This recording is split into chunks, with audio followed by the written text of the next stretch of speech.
I quote, "The question of the existence of God is a factual question and should be answered in the same way as any other factual question." End of quote.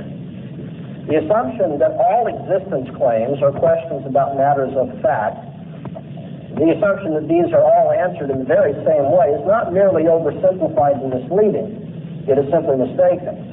The existence, factuality, or reality of different kinds of things is not established or disconfirmed in the same way in every case.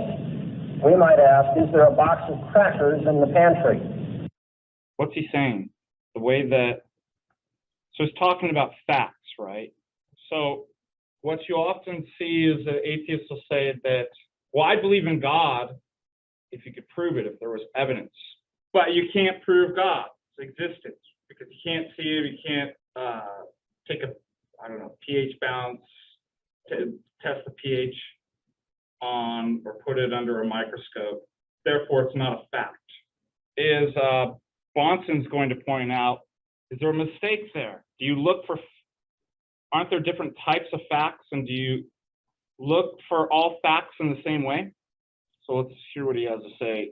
And we know how we would go about answering that question. But that is a far, far cry from the way we go about answering a question and determining the reality of, say, barometric pressure, quasars, gravitational attraction, elasticity, radioactivity, natural laws, names, grammar, numbers, the university itself that you're now at, past events, categories, future contingencies, laws of thought, political obligations, individual identity over time, causation, memories, dreams, or even love or beauty. In such cases, one does not do anything like walking to the pantry and looking inside for the crackers. So he named a bunch of different things that you ascribe to as facts. Numbers, the idea of the existence of a university. What was another one that he said? Identity over time. What's identity over time? Has anybody ever heard that? You're identical to yourself. You have an identity, correct? Do you become a different you such that if you committed a crime and you were 20 years ago and you're in court and be like, well, that wasn't me. Obviously, this is me. Does this picture look anything like me? Even though you look different and go through different things, it's the same you. That's identity over time. Things change, you look different, but it's the same you across time. Well, you're not identical to your hand. You're not identical to your experiences. You are identical to yourself. Now, how the heck do you prove something like that? How do you prove not the existence of numbers or an identity over time? Do you just get a Bunsen burner out and a microscope and just, you prove things in different ways, is what his point. So this is what he calls crackers in the pantry fallacy, that the way that you look for something would be the same. The way you look for love, is that the same way you look for crackers in the pantry? And he's going to point out this is a mistake of the atheist, is that they think that you look for things in the same way. There are thousands of existence or factual questions, and they are not at all answered in the same way in each case.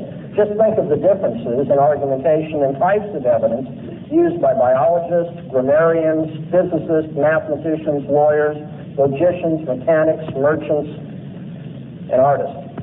It should be obvious the type of evidence which one looks for in existence or factual claims will be determined by the field of discussion, and especially by the metaphysical nature of the entity mentioned in the claim under question. Dr. Stein's remarked that the existence of God is answered, the question of the existence of God is answered in the same way as any other factual question, mistakenly reduces the theistic question to the same level as a box of crackers in the pantry, which we will hereafter call the crackers in the pantry fallacy.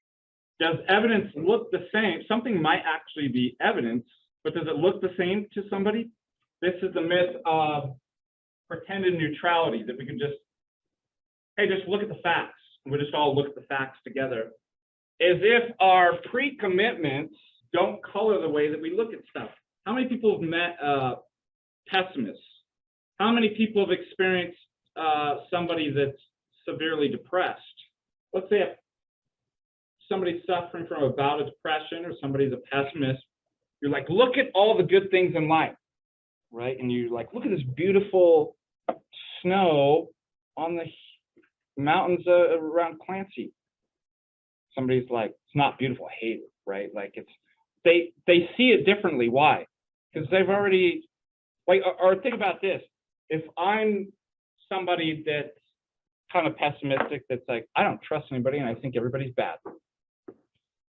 What are you going to see people as? Bad? Right? Does it make sense to be like, well, let's just look at the evidence, right? It's like, no, your pre-commitments and your ideas are coloring the way that you see the quote unquote facts. We can't just look at the facts in a neutral way, right? So this is going to cause Bahnsen to be like, let's not be stupid and just pretend that we can do that. That's a myth. So let's look at the pre-commitments, right?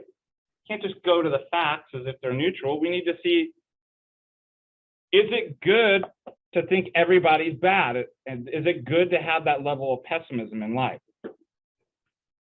That's what you need to look at, right? That's kind of a meta-analysis.